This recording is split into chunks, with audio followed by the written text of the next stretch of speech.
আপনি যখন একটা বিখ্যাত মানুষের আত্মজীবনী পড়বেন বা দেখবেন, এখান থেকে অনেক কিছু শেখা যায়।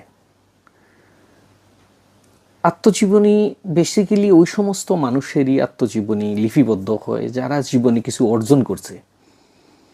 সবার তো আর আত্মজীবনী থাকে না বা লিপিবদ্ধ হয় না, বিখ্যাত মানুষদের হয়। তো সেই ক্ষেত্রে জীবনকে জানার জন্য, জীবনকে বোঝার জন্য বিখ্যাত মানুষের আত্মজীবনী অনেক বেশি সহায়ক। একটা মানুষের ইন্টায়ার লাইফ হতে পারে 70 বছর, 80 বছর বয়সে সে তার ইন্টায়ার লাইফের মধ্যে তার সফলতা, ব্যর্থতা, তার সিদ্ধান্তগুলো, লাইফের আবিষ্কারগুলো সব কিছু লিপিবদ্ধ থাকে।